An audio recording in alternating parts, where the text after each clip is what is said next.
Oh, God. 6 Group 1s.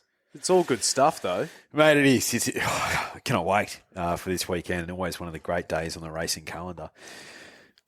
It was a lot to get through. It was. You know, particularly when one of us is battling a little bit, but not a victim about it. No.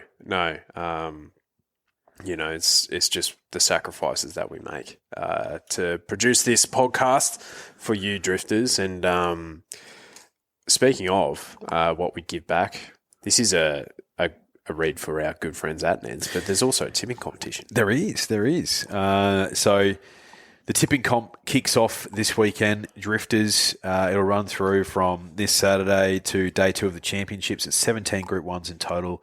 6 of them are this weekend. You can sign up on our website, www.onthedriftpodcast.com. There's also links on our socials and where you listen to the podcast as well if you want to sign up that way. It's super easy. $1,000 on offer for the winner. It's free to sign up, so absolutely join. Do us a favour. If you're going to bet this weekend, there's loads to dive into responsibly. Do it with the good people at Neds. Yeah, and start trumpeting like some of us on this podcast are doing. Like on your share it to your socials and share it with us because we'll share it again. Absolutely. Look at the profiles. Have a bit of fun on there, but always gamble responsibly. Absolutely. But what is gambling really costing you? For free and confidential support, visit gamblinghelponline.org.au. I need to ask you a question. Be curious, drifters. Allegron's won the Brisbane Cup, but it's all Antino. Blake Shin, take a bow. Barraquil, Benny Allen hasn't moved. Broadside him, bobbed, won the Golden Rose. Pride of Jenny, trying to find the reserves at the 100. She's 3 in front of Mr. Brightside. It's all too late.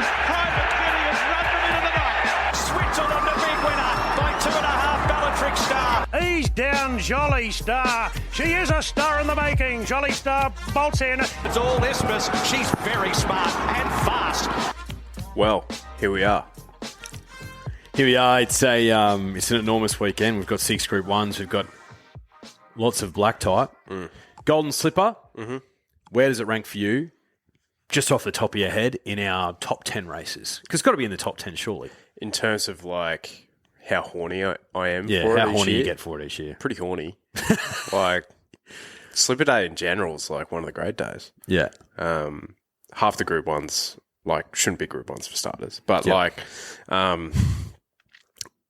never have success in say like a Galaxy or anything like that. So it's like I think it's a good addition this year though. But the Slipper year in, year out is just it's like the grand final of grand finals. It is the grand final. So there's a path that's been trodden year after year. You know what the route is to the grand final. All right. So if I'm just to kind of paint a picture of what gets me up and about, if I'm to Pseudoephedrine, kill I'm a bit crook drifters. So it's what I do to bring you content, free content by the way, each week. Yeah. So subscribe. Melbourne Cup is still top of the tree for me. I'd say what would be number 2? Probably Cox Plate. And then I'd say the Everest, Golden Slipper, Stradbroker, like right there. Caulfield Cup? Yeah. Just below that? Unless you've got like a really nice futures bet. Yeah. Then that's my favourite race of all time. Yeah, absolutely. But yeah, what about you? Yeah, I'm pretty similar. Cox Plate's my favourite race. I'd say Golden Slipper. Even though I can't pick a winner in it to save my life, he's right up there. It's just the 2-year-olds going nuts. Going hell for leather. I'm really looking forward to it. You can go on about, this is a bit of a subpar year of 2-year-olds, but they're not contesting weight for age, are they? They're battling against each other. They're not against the older horses. No. So we've got to try and find a winner and plenty of value. One of them has to win it by default. By default. So we will find a winner in it, I'm sure. I'm positive. Yeah. But before we can get to the gloriousness of Rosehill, I think we do need to kind of just get Moonee Valley out of the way. Absolutely. You know what I mean? Absolutely. Like we can't give them the best stuff. No, we have to leave them hanging a little bit.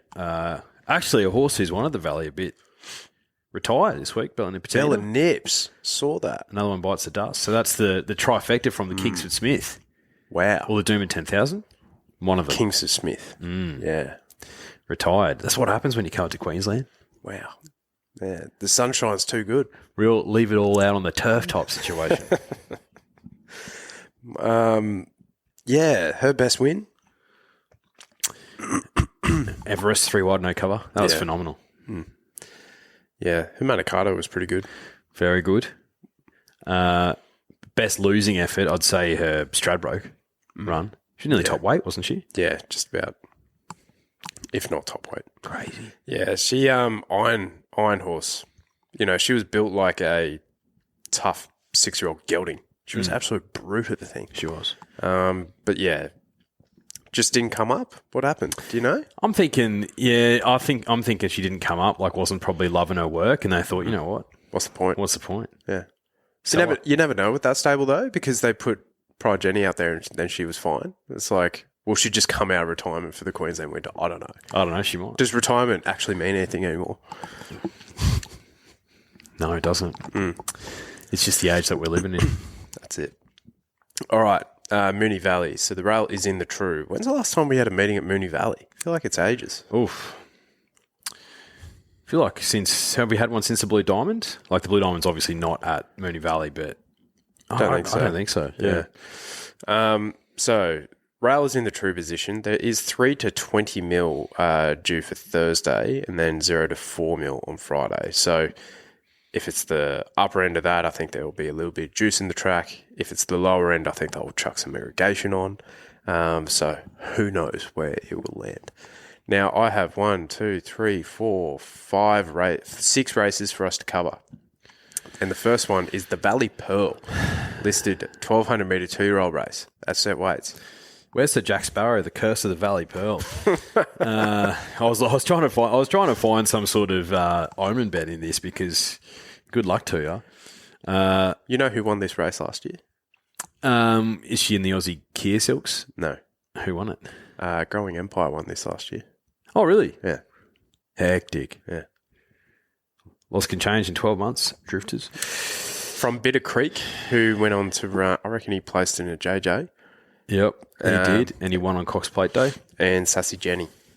Right. Just one of them. I've actually done that for every single race that we're covering. Fantastic. Because grand final day, you have to do something a bit special, give some context, and people go, oh, yeah, that's right. Particularly when, you know, a race like the Golden Slipper, if you're trying to find the winner, you look at previous results, and that can sometimes be a guide. Yes, mate. We're talking barrier draws. We're talking all this other shit that we'll cover later. So let's not spend too much time on this race because I feel like a bucket of shit. So let's keep it going. Yep. I don't have a selection in this race. No betting race. Shagui, the Godolphin horse, he's on the quick backup after running well last start. He only got out late and ran into third. And that was behind Military Tycoon from memory down the straight. So I'm just thinking to myself, no, maybe not. Pure Passion beat Shigui last time it ran. A little filly from the Peter Moody and Kat Coleman stable. Like if I was going to have a bet, I'd probably find a little bit more value with her. She's $5.50 with the good people at Ned. So could see you into that, but yeah, probably a no betting race for me. Yeah. Race 6 is the Alistair Clark Stakes, Group 2, 2,040 metres for the 3-year-olds at set weights. Last year, Antrim Coast won this at about 50 to 1, I reckon, from Quintessa and Zipaway. So that, if you remember correctly, this horse had form around the Kiwi mare, now mare, that she was a 3-year-old, who came over and won the binary. Orchestral? Yes. Gotcha. I've actually put as a comment, this is a Group 2 race. Yeah, crazy. Your favourite is Chanois from Emphasize and Opening Address. Like, not a vintage edition. Certainly not. But Chanois won a Group 2 last start, the Autumn Classic. Wouldn't classify that as a Group 2 either. Beat Confetti Garden and Imperialist, but I think he wins again. Chanois. That'd be 4 on the bounce. No spoiler, $2.60 with the good people at Neds, but I thought he was dominant, and he comes up against a similar quality field. Your second favourite is $4.40 emphasised, and he was in that race against Chamois last start. Ran fourth. So, no thanks. No thanks for anything else except for Chamois in that race. That's a nice bet for me. Race 7 is the Alexandra Stakes, 1,600 metres, Group 3 for the 3-year-old fillies at set weights and penalties. Vibrant Sun won this last year from Gring Zingerberger and Vivi Air. So, I think they, use this as a potential platform for the South Australian Oaks. Yes, I believe so. Two Darn Lizzie's come up $3 favourite. Got absolutely spanked by Treasure of the Moment last start. Treasure of the Moment's clearly so much better. And if she was here, what price do you reckon she'd be? Like $1.20? Yeah. Like Winks-like odds. So I can understand why she's come up favourite, but I'm prepared to forgive number 2, Silicap. It was in that race as well, and was held up, got vetted. And you know what? Prepared to forgive. I think it started at a relatively short price in that race. So you're getting $7.50 here with the good people at Neds. If you go back to its start prior to that, in the Desirable Stakes, listed race, it was way too strong towards the end. So 1,600 metres here. Happy to be on it. $7.50. Sneaky surprise. I thought was okay. Behind Treasure at the Moment, probably just got a bit too far back. $5 versus $3 for Two Darn Lizzie. I think that horse could beat the other one home. So we will see. Race 8 is the Sunline Stakes, Group 2, 1,600 metre weight for age for the fillies and the mares. I reckon Mystic Journey won this one year after she won the All-Star Mile. Last year, this was won by Eternal Flame. I remember we were on her almost every start. Jumped off. Then she won this. I was furious. From Rumbled Again and Campionessa. So, again, not a vintage edition. No. Speaking of Gring Zingerbergers, she lobs up here after scratching from Sydney last week. Barrier 10, Declan Bates, fascinating booking there because Frosty usually rides her, but he's in Sydney for the slipper. Declan Bates could just do a Pride of Jenny sort of ride here, I feel. $6. I was happy to be on at 40s last week. So far easy here. I could see her in the finish. Give him something to chase. I think Grinzingy Bell can win. She's a fantastic chance, absolutely. Us Joneses love Moonee Valley, and Lady Jones does as well. 3 starts here, 2 wins, and a second, including a win on Cox Plate Day. When we tipped the card. Nice and easy. She's drawn outside Grinzinger Bell, and that's perfect because I think she'll get a drag across and she can sit relatively handy. I thought she was good enough resuming over 1,400 metres where she ran third to Is It Me, who brained him. And she's come up at each way odds again. Lady Jones at $10. So prepared to have a bet. If Wishlaw Lass wins this, I'll be sick, but she hasn't shown anything this prep. Lady Jones is a huge price. Considering she was against the boys last start too. Huge price. Double figure sort of stuff.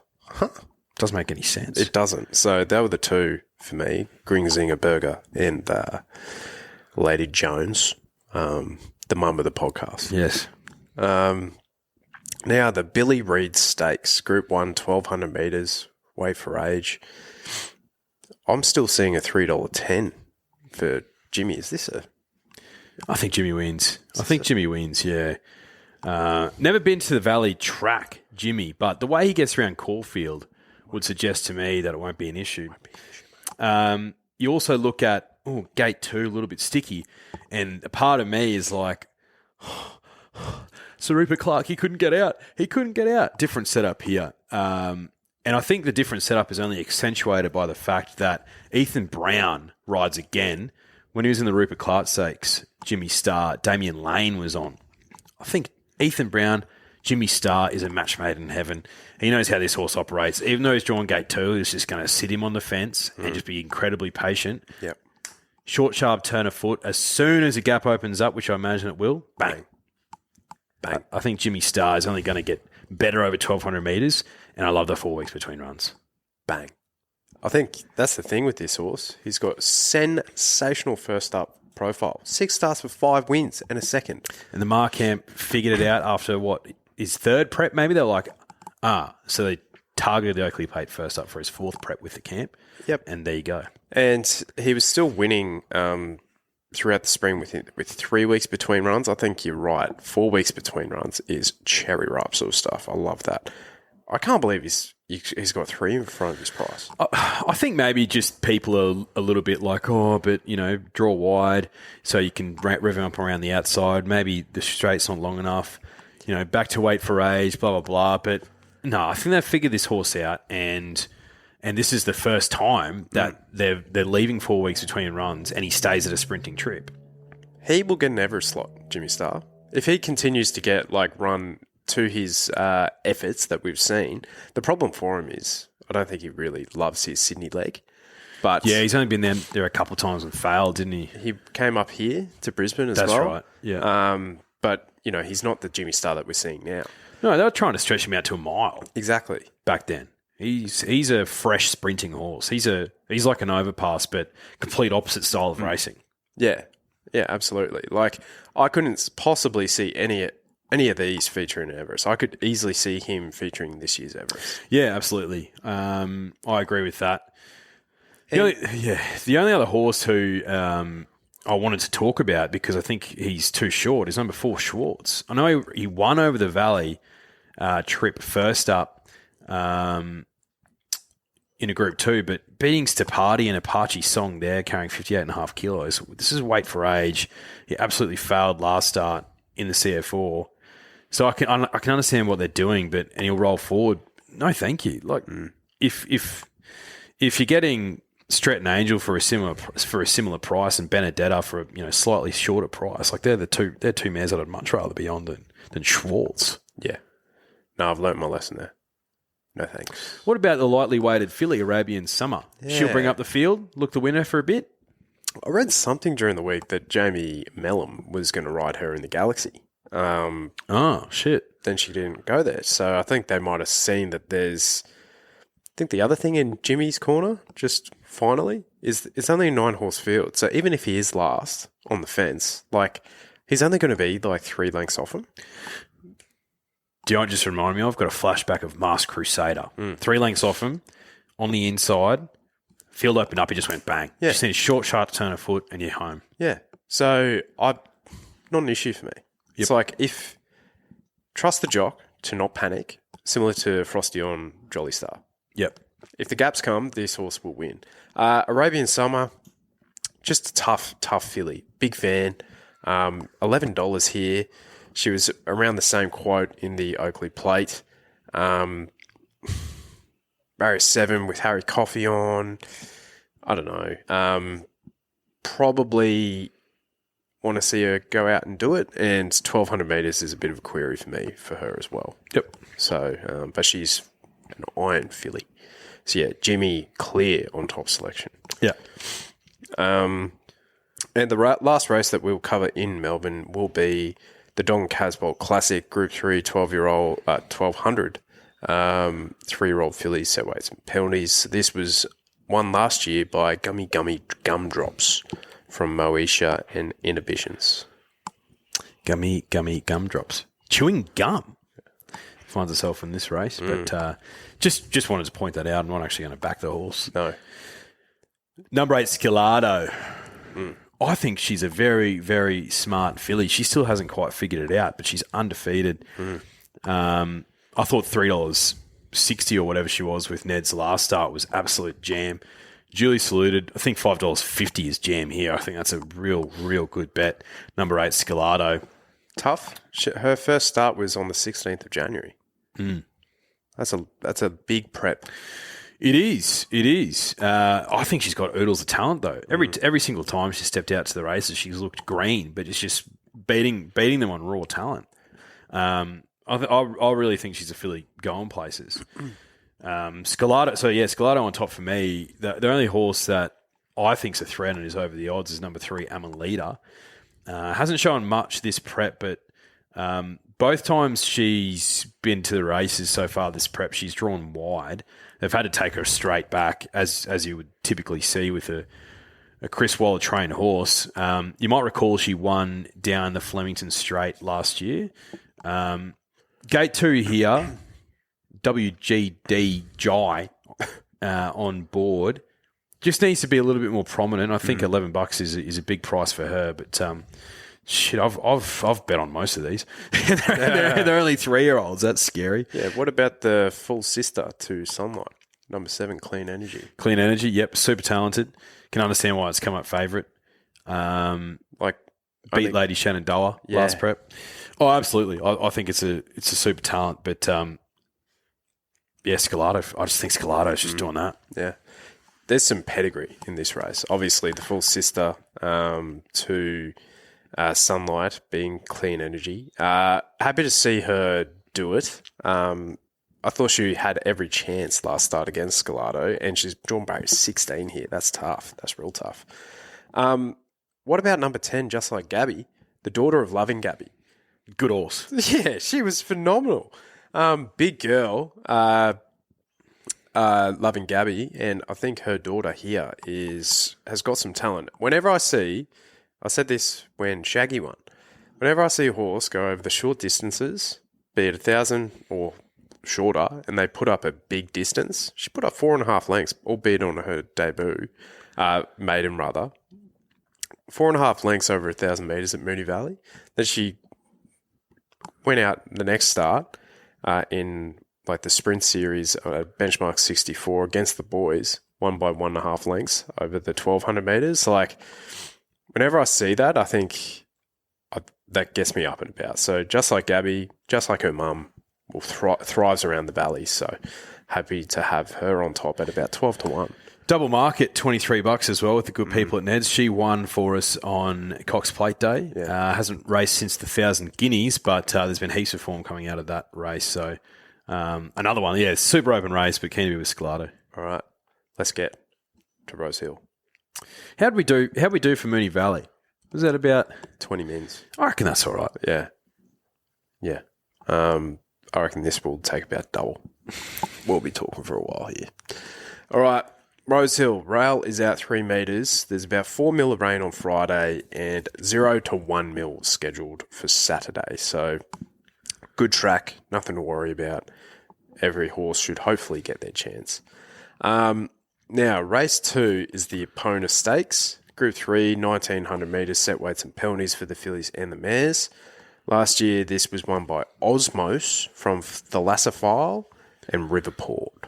So, don't necessarily remember that. I remember Osmos was like $3, even though she was a bit of a, she could run on a bit. I do remember that because I think I backed her like the previous 2 starts or some shit like that, and she popped up and won on Golden Slipper Day. I was not a happy chappy. For me, I'm keen to be with It's a Knockout again. I backed her last start and just started to get going towards the end of the race, but in hindsight, it's probably silly to back her there at a short price and should have probably saved until the next start, which is here, where she's $5.50. Benchmark 78, she resumed 1,300 metres, had 4 weeks off, steps up to a mile in Group 3 quality, albeit with a bit of weight relief, and just couldn't reel in Little Bayer or Little Bayer? Bayer. Little Bayer from the Björn stable. Björn. Gate 5, Timmy on. I like that she's had that mile run, goes up to 1,900 metres, which again is a bit of a jump, but she's got oodles of talent, so I'm with this. It's a Knockout. Yeah. I did this one before the odds came out, and I thought I would nail the market here, finding those two. I'm actually shocked at the price they are. Surprised Hinged is the price that she is. I think she just comes up relatively short in the market when it's against her own sex in a race like this. It has to be a JMac tax there. Yeah, it has to be. I'm keen on her stablemate, though, for the same silks, Merrimount Buller. This just looks like the perfect setup for her. Massive market support last start. She was about $4.20 to $3.40. Zach Lloyd sticks. she had the best closing sectionals of the race as well. And she's mile to 1900, where the other horse I do like is your horse. It's a knockout, but she's 13, 16, 19. Yeah. So I think Marymount Buller has had the perfect setup for this race. And she also meets, she gets a 3 kilo weight swing on Little Bayer. So I'm not concerned about her. And she actually gets a kilo weight swing on It's a Knockout as well. So she's perfectly weighted. Barrier 7 will be fine. She gets back to her home track here as well. There's no excuses here. $4.40, nearly my best bet of the day, I think. Mm-hmm. So, all right, the Mannion Cup, 2,400 metres, Group 3 handicap, won by Post Impressionist straight off the plane, if you remember last year, from Manzois and Almania. Where are any of the... I don't even... If I was to check the tapes, I don't think any horses won from that race. Probably not. This is where I saw horse number 2. Look at the jockey booking here. Hong Kong Huey's in town. Hong Kong Huey is in town. That gets me horny. I think if I was to... I haven't looked at his rides that closely, but I think he's on a lot of double-figure pops. Oh, yeah. One being Celestial Legend at 60s. I don't think Huey can get him home. Huey's going to ride him straight to Arrowfield Stud, I reckon, or Newgate Farm. I thought this was I reckon you could get a lot of these out of your chances. I.e., there's a long tail here. There is, yeah. Alicante was a really super return. Resumed at the 2,000 metres, 2,400, big step up, but 4 tries at the distance for a win in 3 seconds. Will be the bunny to chase from Barrier 5 TC on. She was super. But Birdman was good in a different race as well. He was. And he's got to be my top selection. Tricky draw. We'll talk a bit more about that in a second. So needs some luck, but I thought he was great over 2,000 metres. Lugging 59.5 kilos, drops a stack of weight here. Gets Zachy Lloyd on. He's $4, so that's no spoil, but I think he's the horse who's doing a bit of this, and a lot of these are doing a bit of that, trending downwards. Someone in the ownership group of Birdman pointed out to me that Chris Waller doesn't have a lot of luck with barriers on occasion. So I think Chris has... how many horses in this race? 1, 2, 3, 4, 5, 6, and it's a 16 barrier race drifters. So of his 6 horses, he's drawn 10, and that's the best one. He's drawn 15, he's drawn 16, he's drawn 12, he's drawn 14, and he's drawn 11. So that's pretty wild. That's absolutely insane. Yeah. There's got to be an investigation. Someone's got to be held accountable. Especially because it's his home track. It's his home track. He's getting the visitors' draws. He is. But, keen to be with Birdman. Alicante, was fantastic resuming. So wouldn't shock. They're probably the only 2 that I could have. Yeah, I agree. So where I'll have to give the source a ring and see... Which way is he going to go? Left or right? Yeah. But I thought the source loved birds, man. I think Birdman will be the way, just because third up to 2,400. I think that mile run at first up for him was just a prep run, basically. Yeah. Whereas Alicante, the stable will have him her rock hard fit rather. But 2,000 metres, nothing like match fitness, I always say. Yeah. 2024 is a tough ask. Yeah. But she is versing a bunch of absolutely dross horses. So, anyway, I digress.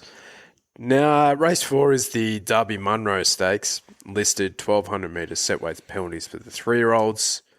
Last year, this was won by Brave Mead from Schwartz and Corniche. Now, this was the start of my Corniche fetish, where I backed him every start for about 4 in a row. He's a funny horse. He won from nowhere on a heavy 10 on the Sunshine Coast. That's right. That was a sensational win. Yeah, that's right. Yeah. So I knew he had some talent, and I got some of it back, but not all of it. Autumn Glow, $1.95, 1,200 metres, barrier 3, J Mac, bone chip removed. Trials have been good at parts, been dross in others. What do you do? I think if you want to have a bet on Autumn Glow, like I completely get it. I'd want bigger than $2 if I was having a bet, but I'm just keen to see how she goes. Like, I'm not having a bet in this race purely because I don't want to try and get a beat. I'm just keen to see how she goes. I don't know if we've discussed this on the podcast, but she's a half sister to In the Congo. Right. So the same dam. So Via Africa has some talent. Resuming at 1,200 metres for a horse who I think is going to get out over further, I actually don't mind because she's had the 3 trials, and she gets a nice gait. And if you saw her in her last trial, finished 5 of 9, but she was absolutely trucking, and J-Mac had to pull her up. So I think she's ready to go. She's clearly a filly with a lot of talent. I want to see her run well. So Hermitage, who have the Lady Shenandoah Silks, they're in the ownership for Autumn Glow as well. Spoil of riches. Yes, spoil of riches. After a little bit of a drought post the autumn sun. And Egg Tart, actually. Egg Tart. was another one of theirs. Yeah. She was one of those staying types that Chris Waller was convinced was a miler for some reason. He does that from time to time. He certainly does, and can ruin a horse's career. Yeah. But anyway. One of them is actually resuming this week. Yes, one of them is Kovalika. What do you thought? Are you keen to have a bet, or are you just going to watch, or what do you reckon? Just for a horse that I was keen to back in a vinery, happy to take her on here. Yeah. Like, the odds are just too... They're too... the Wolves are out. Yeah, they are. So there's 2, and I'm backing in that Fireball form, bruh. So... Be it enriched at 9-1, was absolutely kissed on his cult penis. Had the absolute dream run, taking the inside lane. But tell you what, a filly down the bottom is an enormous price from that same race. Catch the Glory, Josh Bell, former colleague of ours, is in the ownership group of this filly as well. And I think if I was in the ownership of this filly, I would be up and about. Barry 6, JC on, 34-1 she is. I think that's a huge price. That's a big price. I think she's been racing absolutely super. So keen to see her step up to the 1,200 metres as well. 54 kilos, barrier 6. I think she's a great 1x3 play. Yep. Massive price. So, yeah. Give me Team Fireball. You know what I mean? Listen to the man. He knows the source really well. Gets the inside word. All right, race 5, Group 1, Rambit Stakes, 2,000 metres, Group 1, Way for Rage. Via Sistina won this last year on her Australian debut from, who'd she beat? Place to Carousel. I think Buckaroo might have been 3rd. There you go. Interesting. So, well, firstly, you can't really tip against her. $1.45, sure. Let's get that out of the way.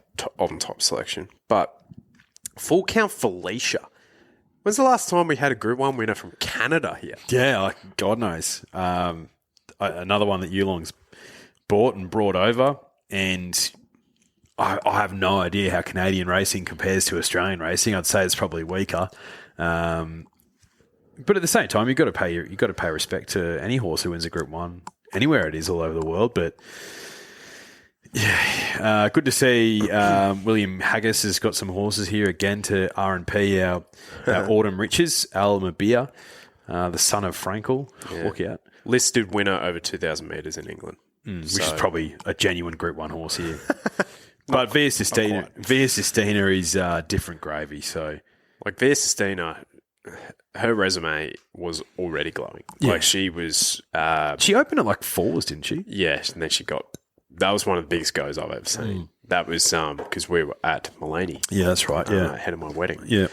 where it did. When I say it did not stop raining, it did not stop raining. It did not stop raining.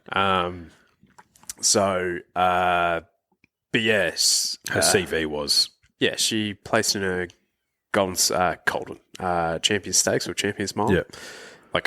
Like the actual ones, not our ones. yeah, the actual ones Yeah. from the Northern Hemisphere. Yeah. So So now, all things being equal, she will be incredibly hard to beat. But I'll just watch that race. I think, mate. Yeah, I think so, mate. Yeah. Now, race 6 is the Rosehill Guineas. You do not get your wish. Who won this last year? Riff Rocket, and knocked off Cheerwolf and Cap Ferrat, who I believe is doing his work in Hong Kong these days. Oh, really? I believe so. Okay, interesting. Yeah. Broadsiding, $2.30. Doesn't go to the George Ryder. No. He lines up here. Yes. What are your thoughts? I'm keen to take him on. Oh, you really fell out of love with him. I really have. He's one of those horses who has been doing rain dances since the start of the year, praying for it to come for the Autumn Carnival. And it just hasn't come. He's run super resuming. He got the perfect run in transit. I just think linebacker last start ran out of his skin. But if broadsiding was as good as what I thought he was, he still should have ran past him. Yeah. And stepping out to 2,000 metres, there is nothing in that. Like, he ran super last start, don't get me wrong, to run second, but there's nothing in that run that suggested to me that he's a morale for this at $2.30. I thought Swift Falcon ran super as well. Will he be better out over 2,000 metres? I'm not sure. I think this is a run to probably bring him back to the mile for the Donny. Yeah. I think they should definitely run him and see how he goes, but his spring championship run last prep gives me a little bit of an ick about Swift Falcon. And I think Aliana, like, against the boys, like, What is she doing here? they don't want to take it to the Vinery because Treasure of the Moment's got a mortgage on that race. Jeez. But again, there's nothing from last start that suggests to me that she's going to be better out over 2,000 metres. Daughter of Castelvecchio, and I think she's out of a Reduced Choice, a Star Witness mare, sorry. But I think she could be absolutely a 2,000 metre horse, but there's nothing to suggest to me that she's going to improve out over 2,000 metres. Whereas there's a horse who ran super in the Aussie Guineas who I know is going to be better out over 2,000 metres because he's won a Vic Derby. And that's number 2, Gold Rush Guru. Yeah. Is the Australian Guineas comparable to the Randwick Guineas? Probably not. But I thought he ran super, and I thought Jamie probably left it a bit too late. I think he'll be ridden forward here, and I think they'll use him up early because they know he's got the stamina to win. So Gold Rush Guru's come back way better than what I thought he would. I'm going to have him on top. He was a bigger price when markets opened. He's coming in a little bit now, but be interesting to see what happens with him. I think he'll roll forward and make his own luck. Fascinating. Because I've done the numbers on the Randwick and the Australian Guineas. Now, comparing different racetracks on raw times is fraught with danger. Oh, yeah, absolutely. But the Randwick Guineas was run at 11 lengths quicker. Yeah, I'm surprised by that. They walked up front in the Aussie Guineas. Yeah. So it kind of, and they were not on the same weekend. So the Randwick Guineas was a week later. Yep. So he's had 3 weeks between runs, whereas Broadsiding, Swift Falcon, Aliana have had 2 weeks. Yep. Does that concern you at all? Do you reckon he might be a touch underdone? I don't think so because he's had the 3 runs compared to their 2. And for me, because he was the start prior in the CS Hayes Stakes, he trucked up the field and then faded late. And then he dashed home to but he dashed home in the Aussie Guinea. So it's a horse to me, he's got versatility and he can sit off a sedate pace, but he can also take him up and lead. And because they don't have linebacker here, I think J-Mac from Gate 9 on Broadsiding is going to think, I'm not going to try and lead up this field. He'll take him back and try and get like a, 2 wide with cover somewhere midfield. Swift Falcon's going to go back, even though he's in a good gate, and Aliana in Gate 1 is probably going to be relatively forward, maybe midfield. And I'm looking at the rest of this field, I'm thinking, Yeah, there's a bit here. There's a few coming over from NZ, like Checkmate. But for me, if I'm Jamie Carr, I'm thinking I'm just going to lead up this field and take control. And I know that my guy's got the stamina to probably go at a pretty good clip and try and leave him hanging on the Rosehill bend. I've given this race a bit of thought. Yeah, clearly. I'm just trying to look for an alternate outside of those Randwick Guineas horses. Interesting. I've got a theory about another one to kind of lob into, might not like the good track kind of basket. Aliana. So I have never thought about her and Dex yet. So 6 attempts on good tracks for 1 win and a second and a third. That 1 win was the first race on Derby Day. So Flemington would have had a bit more give in it as well. And she's 2-2 from soft. Now, that's very early days, very short kind of sample size. But I've got a feeling that she might not appreciate it, and she might just, with a little bit more cut in, she'll show her absolute best. Tough ask for her as well, wanting to go against the boys here. And another thing against her is, what have we said about her? Big track horse. Yeah. This is a home deck, but it's still not a big track. Yep. So, yeah, absolutely against her. So, happy to be proven wrong there. And if you like her, she's a price to find out at $6.50. I never thought I would land on this horse again. It's Swift Falcon. I just keep coming back to him. His 2 runs have been really have been fantastic. The stable are they just doing like mind games to the public, which they're known to do? It's like, he just doesn't run out 2,000 metres, where it's just like saving face a bit. Well, if that was the case, then he wouldn't fucking be here. Yeah, exactly. He'd be in the George Ryder. Yeah, so I think they do think that. Yeah. So Barry 4 for him. As you kind of said, I could see him going back again, but he drew a Barry 4 and he was about midfield. So if he's in that sort of slot, I think he's the one. If he can show the turn of foot at the end of this sort of distance, which I believe he can just to the eye, his breeding doesn't necessarily suggest that, he's the one I want to be on. But Gold Rush Guru, he's the risk for me. He's the one that that alternative form line, I think it will be prominent in the finish. Yep. So, interesting. Race 7 is the George Ryder. Oh, this is tough. This is a tough race. Won last year by V8, Lady Laguna and Militarized were in the placings there. So we see Militarized return here at 46-1. But Cheerwolf, Tommy Kitten, Royal Patronage, Buckaroo, Gringotts, Militarized, Celestial Legend, Kovalika, Port Lockroy, Fangirl, and Steffi Magnetica. J-Mac returns on Fangirl. She cannot draw a gate, Fangirl. Barry 9. Yeah. If you were to look at her career, severe, a lot of shockers. A lot of shockers. So I think she's the starting point, right?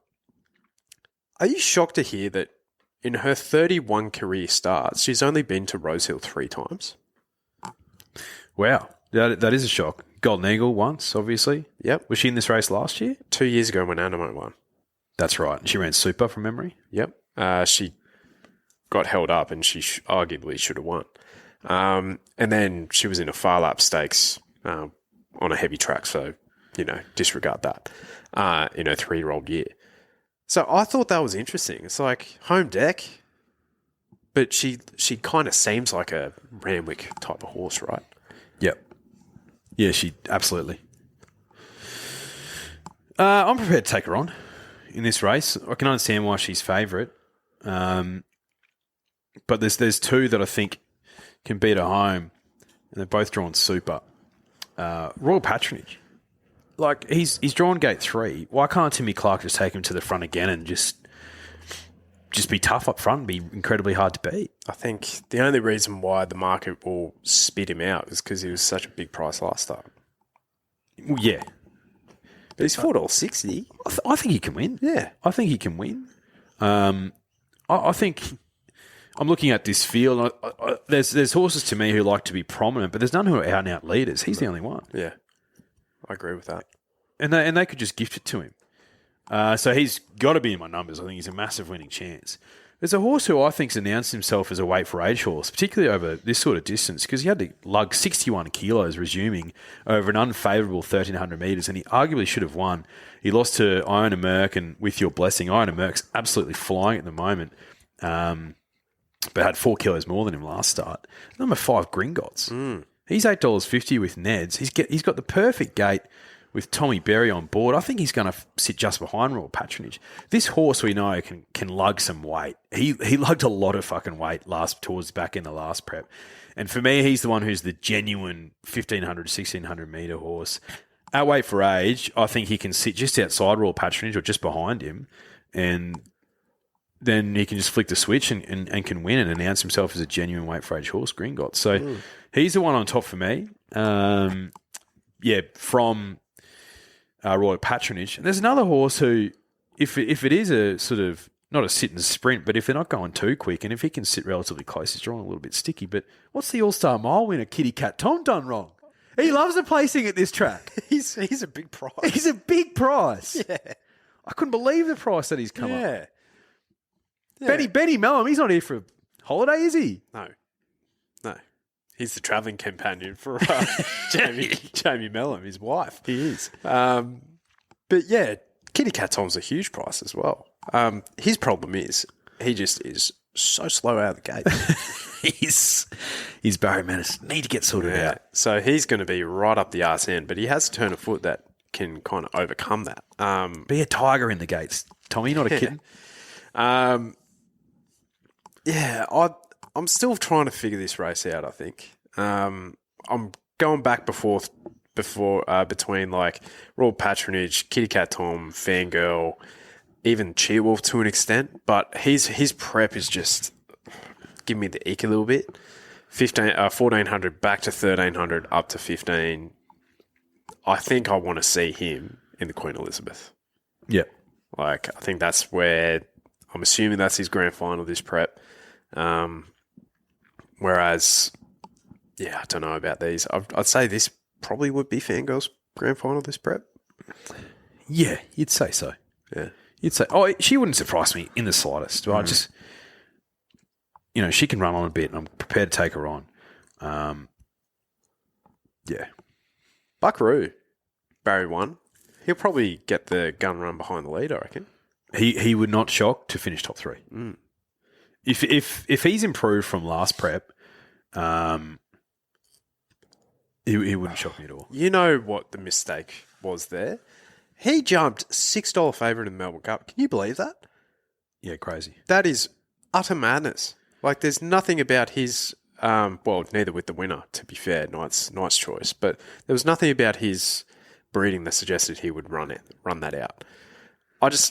You see, it was, I was going to say Zapateo, Zardozi, and other Melbourne Cup runners, they're just dour their next prep. So kind of want to see him, do it to an extent.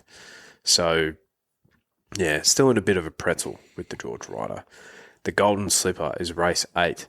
Won last year by Lady of Camelot with Coleman and Stormboy into third with Traffic Warden at 51 running fourth as well. Sheesh. Fascinating barrier draw. What do you want to do? Do you want to do like a little runner by runner? Let's do runner by runner. All right, cool.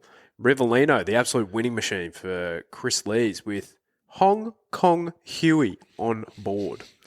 FIFO Hugh.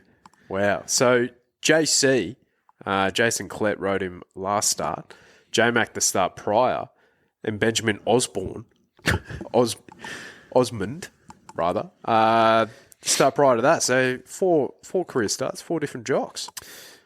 Yeah, absolutely. I think Jason Collette rode within the law last. Yeah, so he I don't think he flipped a coin. I think he was like, I'll stick with this one. Yeah, which is so fair.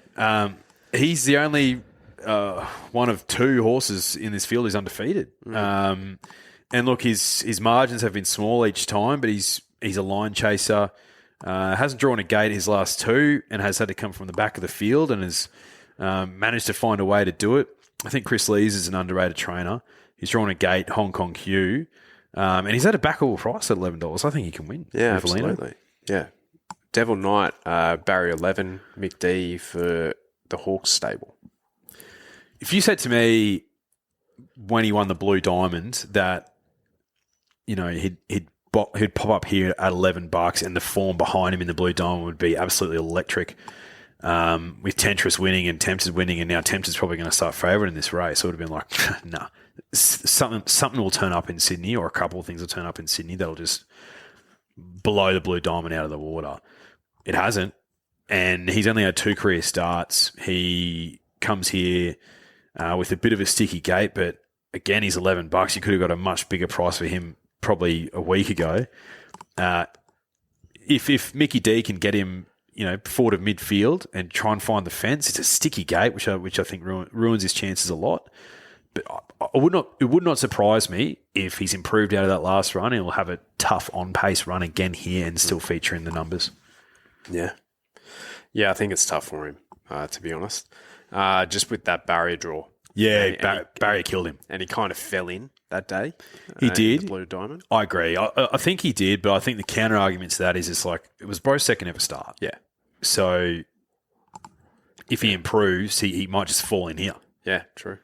North England. So the way I read the speed in this race, I thought a lot of the speed is drawn out, and North England's the one that's closest, and he's in barrier 9. So I have outside of him, Farsighted, Baywatch, Belazane, Military Tycoon, potentially even Devil Knight, all going forward. So if anything wants to take a position from the inside half of the field, I think it's wide open for the taking. And you can't tell me that horses, even on the inside, have drawn in, who in the last few races have gone back. You can't tell me they're not going to try and kick up and be prominent. No. Rivellino, great example. Yeah. So North England fits my theory and my profile of 2-year-olds where have had that start. The prep before January, yeah. And he was an impressive winner in the Golden Gift in November at the end of last year as well.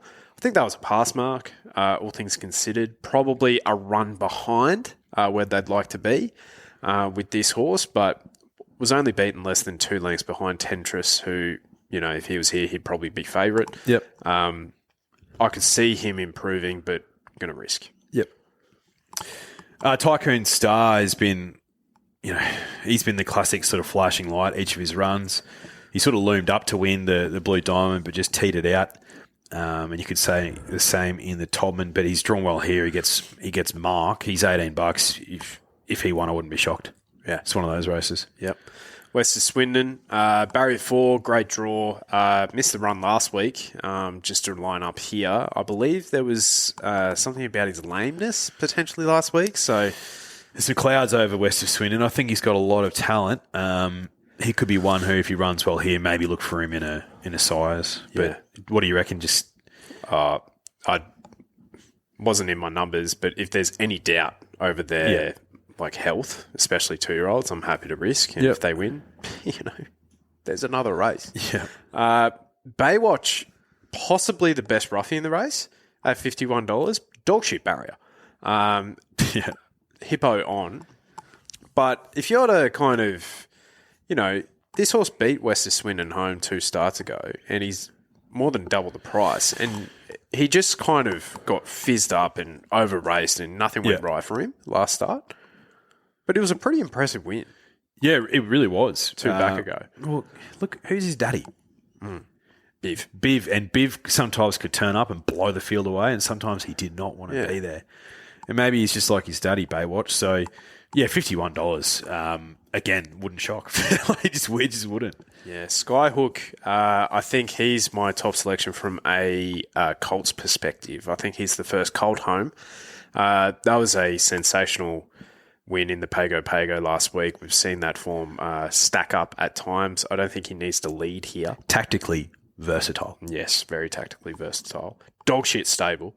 Has to do a lot as well. So my query on him is his first race start was on the 15th of February.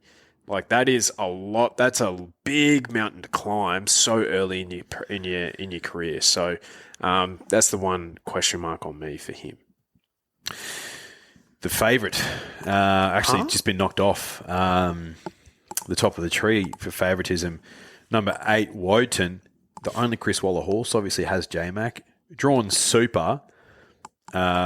For mine, you can have him. I feel for everyone who dived into the odds that were around this price or shorter, because I wouldn't be surprised if he balloons even more on race day. I just think the bookies have probably got so much money in futures that they've had to put him up at a relatively short price. He wouldn't shock me, Wotan, but he had every possible chance to win in the Todman when Tentris beat him home. I think J-Mac gave him a peach. Look, he's had a bit of a gear change, Winker's first time. Yes, he's a Coolmore horse. Yes, Chris Waller in a grand final, but you can have him. If he pops up and wins, it's just like, well, okay, you can have him. Like, my thinking is like this is going to be a more genuinely run race, where I think his 2 starts here have been run at pretty sedate speeds. So potentially you'll see him go to the next level. Yeah. But my thinking is like, I'd rather bet on the horses that have shown more than him to exceed when they go to that next level. They're a bigger price here. I know. Yeah. I know. And the price is just utter madness. Yeah. Waller, J-Mac, Coolmore factor. Just, if he wins, so be it. Was never going to back him anyway. So it's like, let's move on. Yeah, exactly. Yeah. King of Pop was the Black Opal winner in Canberra a couple of weeks ago. Nice winner. Typically dog shit form for a race like this. Yep. Barrier 18 does not help. No, it doesn't. And apparently, he smashed the clock in the Black Opal, but no, you can have him. Yeah. Quietly Arrogant. I'm seeing some... there's always one at a big price. They're like, this thing is flying.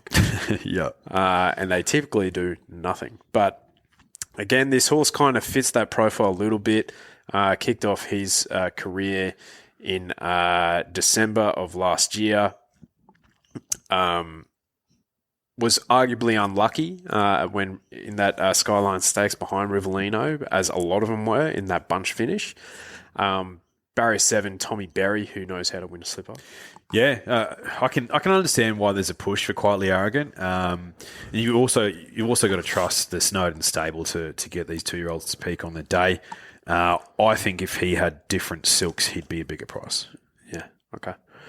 Far-sighted, that's the Black Opal, Quinella, drawing barriers 17 and 18 here. Yeah, shit, yeah, I didn't notice that. But yeah. $41, Josh Parr, Waterhouse Bot. Yeah, I think others preferred. Absolutely. Here we go, Within the Law. Barrier 13 for her. Still 14 to 1 is an enormous price for her. And as I've kind of said, I just love a 2-year-old that has that previous prep from before January. So looking through her profile, she's had the 4 career starts. She kicked off her career on Champions Day at Flemington, the 9th of November last year. Impressive winner there, 5 weeks between runs. Wins the English Nursery, finding a lot of trouble there. 8 weeks between runs, goes into the English Millennium. Just perfect kind of preparation for her. Yep. Absolute line chaser, certified line chaser. Possibly the worst barrier draw of the lot, barrier 13. She's in amongst the speed horses. She's going to have to go back. That's her pattern anyway. But there's going to have to be divine intervention, and she's got the right jockey with the right initials to kind of get her over the line. Jason Collett, Jesus Christ. Yeah. So and look, Björn's flying at the moment, and it's probably fitting that when his stable's at the hottest it's ever been, that he gets his Golden Slipper winner. She's in my numbers, absolutely. I don't have her on top Within the Law, but and the reason why I don't is probably because of that gate. She just probably needs a bit too much luck for me to have her on top, but I'd be shocked if you didn't have her on top. Yeah, so big fan of Within the Law. Tempted, impressive winner last start. Probably starts favourite, $5 with the good people in Nance. Blake Shin. Blakey Bill. Interesting, because I reckon, is Craig at this meeting? Craig Williams? Yeah. Oh, that's a good question. I didn't see his name. No, I haven't yet. Because he bred her in the Blue Diamond, so I'm assuming he would have maintained the ride. He didn't do a bad job there. It just didn't go his way. Anyway, Tempted could quite possibly get the Fireburn type run. I think so, yeah. Fireburn got the Drew Barry one, basically go around one horse. And Shinzo yeah, did the same thing. exactly. They're going to fan. Don't be too spooked about the barrier. She might be back in the field, but she'll save a lot of ground on the fence, guaranteed. Impressive winner last start. I think the runner-up has some talent as well, as you kind of highlighted watching that again. $5, probably a bit short for a market like this for me. Yeah, she's in my numbers, Tempted. If you take out her Blue Diamond run where she was slowly away, and that was a race that you probably wanted to be midfield and no worse. But she started to warm up late and then obviously got crunched in the market last start and duly saluted in a time that was better than the boys. So I can understand why she's favourite, Tempted. So she's absolutely in my numbers. And Blakey Bill, gate 1, 2 massive ticks. Yeah. Bella's Aim, barrier 15. Best of luck to She-Boss and the connections. How exciting to have a slipper runner. Absolutely. Just nabbed late on the line. By Within the Law, she's another one who has that profile where she debuted prior to the new year. K15 makes it very, very tricky. But, yeah, congratulations to the connections. What a thrill. Yeah. Military Tycoon bringing some, I guess, how can I put this politely, lower grade Melbourne form. But you can only do what you can do against who you're running against. Would be shocked. Yeah, so would I. So would I. Now, Mahuna, barrier 6, fantastic draw for this filly. Daughter of Schnitzel, in the same silks of Estajab, I believe, who won a slipper in 2018, I reckon. Barrier 6 will probably just be behind the speed, I reckon, getting one of the runs of the race. Yeah, and, you know, she sat off a hot speed last start in the race that Tempted won, and I thought she stuck on really, really well, considering she absorbed all that pressure, which bodes well for her in this race. So I can understand why she's $11,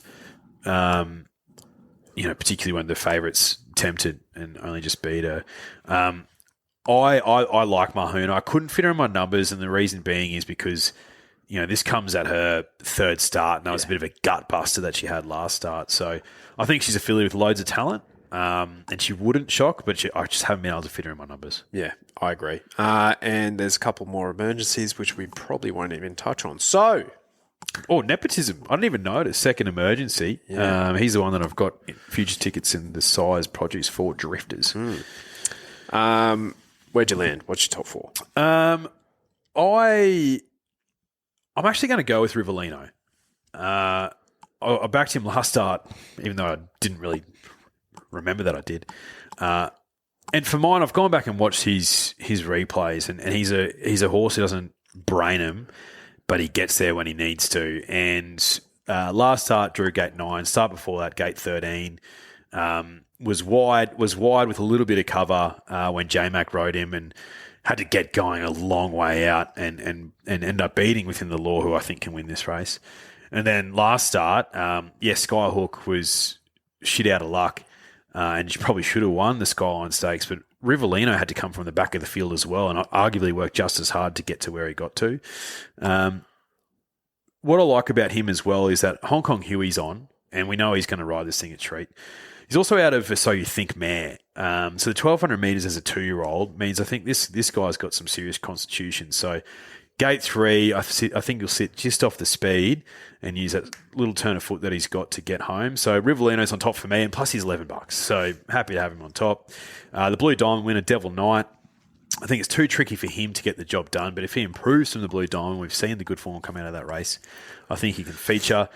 Within the Law, she's a big price. Tricky gate, but if there's a lot of speed on, she can pounce through the middle if she gets a bit of luck, so she can absolutely win. And then Tempted, the Godolphin filly. Yep. I think that's my top 4. Yeah. Well, I've got 3 very similar. On top selection is Within the Law. No surprises there. On at 20s. We'll have another go at 14s. I just love her setup. Absolute line chaser. $30,000 purchase. Just Bjorn Baker's flying. You love to see it. Yeah. Jason Collette. I think he's won 8 Group 1s. I don't believe he's won a slipper. And he's pulled the wrong rein sometimes. So he was riding Fireburn and then he chose the other Portelli. Really? Colt. Yeah. So Brendan Abdullah ran. That's right. Yeah. Rode Fireburn. So I think he's kind of owed one in a way. Yeah. So within the law on top for me, been banging on about her for a while. Skyhook I cannot ignore from last week. That was just a really sensational win, and I think he's drawn perfectly. Kieran is in a bit of vein of form. Tempted my second filly. I think barrier 1, she will just get an absolute dream run with Blake Shin on, and then Rivellino into 4th as well. So they're my top 2 fillies and my top 2 colts. Yep. All right, the Galaxy. Race 9. Who won this last year? Zapateo. Sunshine in Paris. I swear I'm nearly over it. that hurt, man. Front Page ran 3rd there as well. Yeah, right. Okay. So he can fly first up front Page, but let's have a look here. Private Harry, barrier 6, Ashley Morgan is the jock. He's ridden him every single start. Briasa at $7 is your second favourite with the likes of Growing Empire with J-Mac on. Mark Zara's at this meeting. He's not taking the ride. I'm assuming because he can't ride 56 maybe? I don't know. I reckon he could. Yeah. Interesting. So, where'd you land? Yeah, I like Private Harry, and he's short. But if you look at his last start, he absolutely brained Lady of Camelot and Arabian Summer. Form's held up, hasn't it? The form's held up significantly, and what I like is they'll put a circle around this race, even though his rating definitely wasn't there at the time, and they're like, nah, this is what we're going to aim him towards. I like that it's 1,100 metres. He's got a good gait. Ash Morgan, the Welsh jockey, I believe, he's been riding super. Nathan Doyle, who we actually had a horse with at one point. Yes, we did. I think he can jag his first Group 1 here, Nathan Doyle. I do. So, and he's beware the undefeated horse, all that sort of stuff. $3.20 with Neds is absolutely no spoil. Rock bottom odds for a horse like this, but I think he can win. We also know where all the others up top are. We do, absolutely. From basically Estrella up, I know where Marzu's at. We know where Marzu's at after 34 starts. IMB, they're putting her up on English digital sales. Lady Laguna, we need to see her return to her best. Growing Empires cannot run straight. Yeah. That's why they've got J-Mac, like Dragonstone. You know what I mean? Yeah, I'm with you. So I'm Team New Brigade. Yes. Private Harry for me. The other one that I was I wasn't expecting to see here, but it makes complete sense, is Commemorative. Yeah. Gate 2, the big mare. She's only got a lug, 51 kilos with Zachy Lloyd on. I think she's starting to realise a bit of that potential. I think she probably is a little bit better, maybe drawn slightly out a bit further because she's such a big mare. But at $7.50, I could not talk you out of that. So they're the two for me. And Growing Empire, it'd be just like J-Mac to get on him and win in a race like this. Back round and bend. I'm hoping from Gate 7 they don't try and ride him forward. Ride him cold. They've tried to ride him forward the last few and it just hasn't worked out for him. Ride him cold. Try and sweep late. That's how I'm seeing the race. What did he start in Everest? Started $9. Yeah, shit. And, this is a handicap, so I get that. But he's got 56 kilos. As a 3-year-old, tough, but $7.50, there's worse bets to have. I was taken by the grey Briasa. Yeah. Won a couple of, he's only coming through his benchmark sort of grades, but did win the Hunter, and he was absolutely smashed that day in the betting. 3 wide, no cover, 1,300 metres, and still absolutely brained that lot. Was really, really impressive. Was really taken by his trial. Basically loomed up, pushed the button, and he just put lengths on him. I'm okay, this horse I think he's got a lot of talent. This stable can never draw a gate, I swear. So, don't know where he'll get in the run from barrier 15, but in this sort of contest, I'm like, I'd rather just take the punt that he does go to the next level here. At $7, I think that's a good bet to have. Private Harry's the obvious danger and commemorative on team like low in the handicap here. And of the ones above, I think Front Page can be in the finish again. Like 55 kilos, barrier 5, TC on, will likely go forward instead of cracking pace for this lot. Yep. So that's how I saw the Galaxy. Now, the birthday card stakes, this was won by Chain of Lightning last year before she won the TJ, believe it or not. Yeah, shit. And then defeating Tashi and Wee Nessie. And Alentia was into fourth that day. Now, commemorative is dual nommed. Now, she has barrier 2 in the Galaxy and barrier 1 scratched. here. She must have been scratched while we were talking, yeah. Right. Just refresh the page. Okay. Well, good. There you go. Because, I was like, oh, what am I going to do here? Because she was rising in weight. Don't need to worry about that. Don't need to worry about it. I like she's an A-lister in this. She's $6 with the good people at Ned's. Bjorn Baker in the last is starting to become a bit of a thing. Complete Forgive last start. She had cardiac arrhythmia. And I think she was well in the market there, probably sub $5 in the commemorative race. So Complete Forgive, nice gate, $6 to good people at Ned's. Baker in the last to bring us home. Deliver us the goods. Deliver us the baked goods, Bjorn. Mm-hmm. I still need to do more on this race. It is a tough contest. Like Rose Bloom, for all you J-Max sycophants, this horse was a French import that had one start in the Hot Danish, where Belclair was just like flying, absolutely flying, and was backed from 13s into like $8, and then got beaten by 6 lengths. So it's like trials have been nothing special. While first up, I don't know. I'm in absolute pretzel with this race. Fair enough. One of the hardest races of the entire day. So Golden Slipper is the highlight for you. Yeah, absolutely. What about you? Yeah, mate. I do have a special request just to end off the episode. Now, look, the Broncos are playing the Cowboys this Friday night. It's the Queensland Derby. And a listener of the podcast who will remain nameless has been having great success on the same game multis with the good people at Ned. So I wanted to just push out something for the Drifters to give you a little bit of a fill-up on Friday before a big day on the punt Saturday. Huge. So same game multi. We've got Broncos versus North Queensland Cowboys. These are all ATS, anytime try scorers. Jesse Arthurs, he's a try-scoring machine. Doesn't stop playing a weaker team. These are the notes. Good head of hair on Jesse as Looking well. phenomenal. Reece Walsh had an absolute shocker last week. He's got something to prove. He'll score. Talangi likes to score on the Broncos by all accounts. And Jeremiah Nanai, he was dropped to Queensland Cup last week. He's also got a bit of a chip on his shoulder, and he always scores against the Bronx apparently. So if we look at that, $20.60. Put that jam on your toast, spread it and eat it. Just to end off, just to end the episode with a bit of jam. Okay, all right. Tipping comp? Yes, the tipping comp. So we've had a fair few people jump on board. Another email will go out tonight as a reminder, and I'll post something on our socials.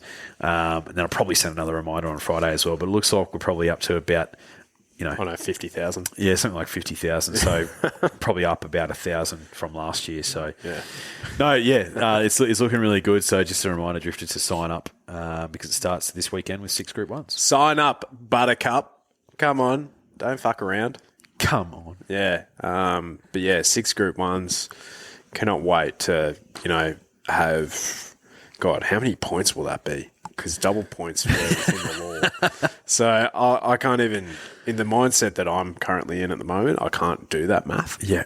But, yours truly will be at the top of the tree. 6 by 6, if you're picking double figure in each of them, is 36 points. So it could be competition one and done. Yeah, good night nurse sort of stuff. Yeah. All right, we'll be back on Sunday to review it all. See you later. See you, Drifters.